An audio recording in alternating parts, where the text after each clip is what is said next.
17वां समूह हैलोजन परिवार। देखो 17वें समूह में आते हैं fluorine, chlorine, bromine, iodine, एस्टेटीन। Shortcut में हम कह सकते हैं फिर कल बाहर आई अंटी। फ्लोरीन का परमाणु भाग 9 होता है तो बाह्य कोश में कितने इलेक्ट्रॉन जाएंगे 2s2 2p5। क्लोरीन का परमाणु क्रमांक 17 होता है, फ्लोरीन का 9 होता है परमाणु क्रमांक और क्लोरीन का 17। तो बस एक एक संख्या बढ़ाते जाइए 3s2 3p5। ब्रोमीन का 35 होता है तो एक संख्या बढ़ा दीजिए 4s2 4p5। इसका 53 होता है तो 5s2 5p5। इसका 85 होता है तो 6s2 6p5। कितने का अंतर हो रहा है इसमें 9 और 17 के बीच में 8 का। फिर 17 और 18 यानी 18 का अंतर हो रहा है, फिर 18 का अंतर हो रहा है और यहाँ 32 का यानी 8 18 18 फिर 32। तो बाह्य कोश का विन्यास क्या होता है NH2NP5। हाइड्रोजन समूह के तत्वों का बाह्य कोश का इलेक्ट्रॉनिक विन्यास NH2NP5 होता है। इन समूह के तत्वों को हम सामान्यतः हैलोजन भी कहते हैं। क्यों? क्योंकि इन सभी तत्वों के लवण समुद्र में बहुतायत मात्रा में पाए जाते हैं। ग्रीक भाषा में हैलोजन का अभिप्राय होता है हैलस। हैलस का अर्थ होता है सी साल्ट यानी समुद्री लवण, और जन्स का प्रोड्यूसर यानी बनाने वाला। इस समूह के तत्व लवण बनाते हैं जो अधिकतर समुद्र में पाए जाते हैं, इसीलिए इन्हें हम हैलोजन भी कहते हैं। अब देखिए एटी ये एस्टेटीन है और ये रेडियो एक्टिव तत्व होता है भौतिक अवस्था। सभी हैलोजन तत्व अध्रुवीय सह संयोजक अणु के रूप में होते हैं, जैसे F2 ये भी गैस के रूप में होती है, हल्की नीली गैस होती है। Cl2 ये हरी पीली गैस होती है। Br2 द्रव लाल भूरा द्रव होता है और Y2 जो होता है ऊर्ध्वपातनीय बैगनी रंग का ठोस होता है। अब ध्यान रखना कभी कभी ये प्रश्न आ जाते हैं कि फ्लोरीन क्लोरीन गैस है, ब्रोमीन द्रव है और आयोडीन ठोस है क्यों। इसमें सदैव आपको एक लाइन का ध्यान रखना है कि अणुभार वान डेर वाल आकर्षण बल के समानुपाती होते हैं।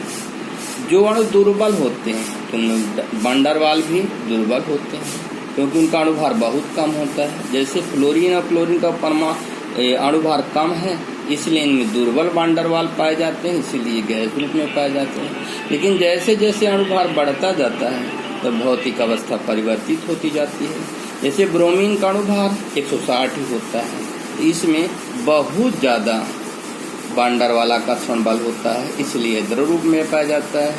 और आयोडीन का अणुभार 254 होता है, इसलिए इसका वान डेर वाल आकर्षण बल और अधिक होगा, इस कारण से यह ठोस रूप में पाया जाता है। हैलोजन रंगीन होते हैं क्यों? इनका विशिष्ट रंग इनके अणुओं में दृश्य प्रकाश की संगत तरंग दैर्घ्य के अवशोषण के कारण होता है। परमाणु व आणविक त्रिज्याएं देखिए, जैसे जैसे हम फ्लोरीन से आयोडीन की ओर जाते हैं तो कोषों की संख्या में वृद्धि होती जाती है, जिसके कारण आकार में वृद्धि होती जाती है और प्रभावी नाभिकीय आवेश में कमी होती जाती है। इसलिए इनकी परमाणु व आणविक त्रिज्याएं बढ़ती जाती है। अब घनत्व बराबर होता है द्रव्यमान बटे आयतन। द्रव्यमान और आयतन दोनों बढ़ते हैं, इसलिए फ्लोरीन से आयोडीन तक घनत्व बढ़ता जाता है।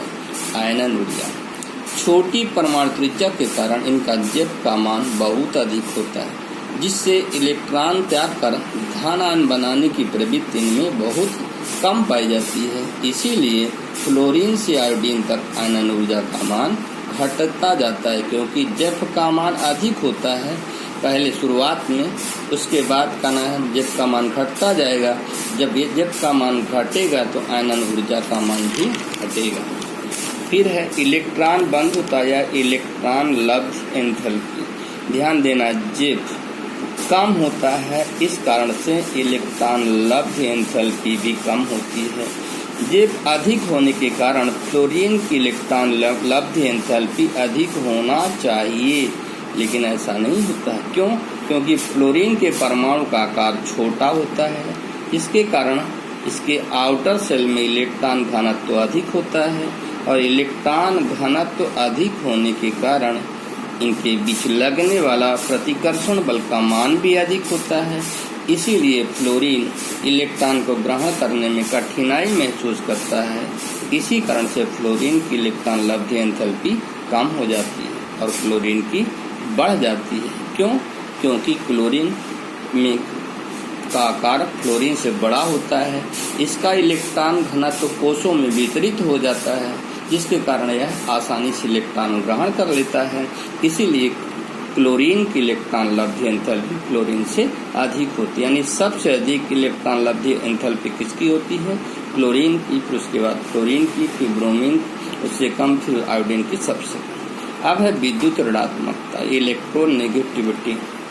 जब अधिक होने के कारण साझे के इलेक्ट्रॉन को आकर्षित करने की क्षमता इनमें अधिक होती है। इसलिए इनकी यानी विद्युत ऋणात्मकता का मान भी अधिक होता है। यानी फ्लोरीन की विद्युत ऋणात्मकता सबसे अधिक होती है, फिर क्लोरीन की उससे कम, फिर ब्रोमीन की उससे कम, फिर आयोडीन की उससे कम। यानी ऊपर से नीचे चलने पर विद्युत ऋणात्मकता का मान घटता जाता है। आपको मालूम है पूरे आवर्त सारणी में फोन की विद्युत ऋणात्मकता सबसे अधिक होती है। अब है ऑक्सीकरण अवस्था। एक इलेक्ट्रॉन ग्रहण करने के कारण सभी हैलोजनों की ऑक्सीडेशन नंबर -1 होती है। यानी F नेगेटिव की भी -1, Cl की -1, Br की -1, I की -1। सामान्यतः इनका इलेक्ट्रॉन कितना होता है? NH2Np5। यानी यदि एक इलेक्ट्रॉन ये ग्रहण करते हैं तो इनके ऊपर -1 ऑक्सीडेशन नंबर होगा, नहीं ग्रहण करते तो 0। और यदि दे सकते हैं तो 7 बाह्य कोष में है तो 1 देंगे तो +1, 2 देंगे तो +2, 3 देंगे तो +3, 4 देंगे तो +4, +5, +6, +7, 7 तक इलेक्ट्रॉन दे सकते हैं। फ्लोरीन सदैव -1 ऑक्सीकरण अवस्था प्रदर्शित करता है। इसका कारण क्या होता है? क्योंकि फ्लोरीन में केवल एक ही अयुग्मित इलेक्ट्रॉन होता है। दूसरा, फ्लोरीन के बाह्य कोष में D उपकोष रिक्त नहीं पाया जाता है, D उपकोष होते नहीं। फिर इसकी विद्युत ऋणात्मकता सबसे अधिक होती है। इसी कारण से फ्लोरीन केवल -1 ऑक्सीकरण अवस्था प्रदर्शित करता है। शेष सभी तत्वों के बाह्य कोष रिक्त होते हैं। बाह्य कोष में रिक्त D उपकोष पाया जाता है। देखिए जैसे इनकी आद्य अवस्था जो होगी, ये NS में 2 इलेक्ट्रॉन, NP में 2, 2, 4, 1, 5। एक अयुग्मित होने के कारण जब एक अयुग्मित इलेक्ट्रॉन होता है तो फ्लोरीन -1 और शेष हैलोजन -1 के साथ साथ +1 भी प्रदर्शित कर सकते हैं। उत्तेजित अवस्था, यदि एक इलेक्ट्रॉन उत्तेजित हो गया था, अयुग्मित इलेक्ट्रॉनों की संख्या बढ़कर कितनी हो गई? 3। यानी अब ये ऑक्सीकरण अवस्था 3 प्रदर्शित कर सकते हैं। देखिए अब इसमें उत्तेजित अवस्था कराने पर अयुग्मित इलेक्ट्रॉनों की संख्या बढ़कर 5 हो गई। इसका मतलब ऑक्सीकरण अवस्था 5 तक हो सकती है। फिर प्रति उत्तेजित अवस्था में अयुग्मित इलेक्ट्रॉनों की संख्या बढ़कर कितनी हो गई? 7, अर्थात ऑक्सीकरण अवस्था 7 हो सकती। तो जैसे जैसे अयुग्मित इलेक्ट्रॉनों की संख्या बढ़ती जाती है तो ऑक्सीकरण अवस्था का मान भी बढ़ता जाता है, यानी +3, +5 और +7 तक हो जाती है। लेकिन ब्रोमीन और आयोडीन में अक्रिय में प्रभाव लगने के कारण ये अधिकतम ऑक्सीकरण अवस्था कम प्रदर्शित करते हैं। अब है आधात्विक गुण। हैलोजन परिवार के सभी तत्व अधातु होते हैं। ऊपर से नीचे जाने पर इनका आधात्विक गुण घटता है और धात्विक गुण बढ़ता है। इसी कारण से आयोडीन में कुछ धात्विक गुण पाए जाते हैं। जैसे पहली बात है आयोडीन ठोस होती है, धातुएं भी ठोस होती है। आयोडीन में धात्विक चमक पाई जाती है, धातुओं में धात्विक चमक पाई जाती है। आयोडीन +1 +3 अवस्था के आयनिक यौगिक बनाता है, जैसे IPO4 आयोडीन फॉस्फेट, और धनायन बनाने की प्रवृत्ति इसके क्षारीय गुण को व्यक्त करता है। इसीलिए आयोडीन में कुछ धात्विक गुण पाए जाते हैं। अब ऑक्सीकरण की प्रवृत्ति, फ्लोरीन से आयोडीन तक ऑक्सीकरण क्षमता घटती जाती है। इसी कारण से फ्लोरीन प्रबल ऑक्सीकारक होता है। प्रबल ऑक्सीकारक पदार्थ प्रवृत्ति के कारण ही F नेगेटिव को F2 में ऑक्सीकृत नहीं किया जा सकता, लेकिन जबकि शेष को किया जा सकता है। इसीलिए प्रबल ऑक्सीकारक होने के कारण F2 को जब हम यह F2 जल को ऑक्सीकृत कर देती है और स्वयं अपचयित हो जाती है, तो F2 के साथ जब H2O की क्रिया कराते हैं तो ये फ्लोरीन HF में बदल जाती है और ऑक्सीजन अलग हो जाती है। लेकिन क्लोरीन ऐसा नहीं कर पाती है।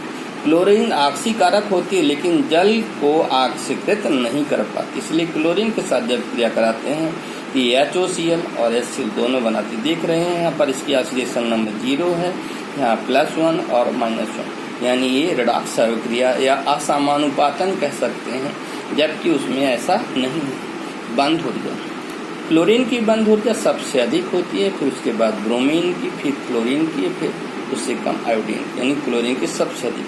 क्लोरीन की बॉन्ड एनर्जी क्लोरीन तथा ब्रोमीन से कम होती है। इसका कारण है क्लोरीन अणु का आकार छोटा होता है और छोटा होने के कारण इसमें नॉन बॉन्डिंग इलेक्ट्रॉन के मध्य प्रतिकर्षण अधिक होता है। और प्रतिकर्षण जितना ज़्यादा होगा और ज़्यादा होने के कारण ये आसानी से टूट जाएगा, और ऐसी स्थिति में इसमें तोड़ने में बंध ऊर्जा का मान कम लगेगा, इसीलिए इसका बंध ऊर्जा का मान सबसे यानी क्लोरीन और ब्रोमीन से कम होता है। हाइड्रोजन के साथ निम्न प्रकार के हैलाइड बनते हैं, जैसे HF, HCl, HBr, HI, और ये है 17वें समूह की हाइड्राइड। और 17वें समूह की हाइड्राइड आपको पहले ही किसी वीडियो में भेज चुके हैं। फिर ऑक्सीजन, फ्लोरीन HO प्रकार के ऑक्सीजन बनाता है, लेकिन ये बहुत कम स्थायी होता है, इसीलिए इसके बारे में ज़्यादा जानकारी बताना संभव नहीं है।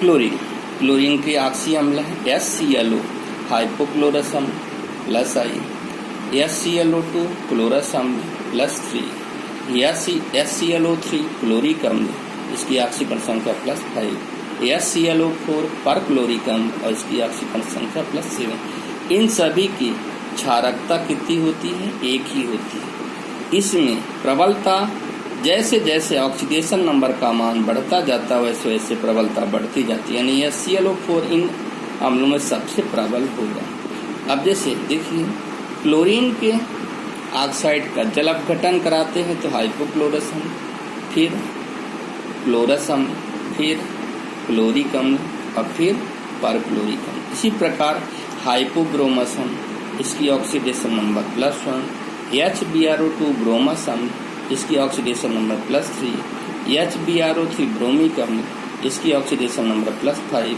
और HBRO4 ये पर ब्रोमिक अम्ल होता है और इसकी ऑक्सीडेशन नंबर +7 होती है। ये HBr4 अनस्टेबल होता है, यानी अस्थायी रूप में पाया जाता है।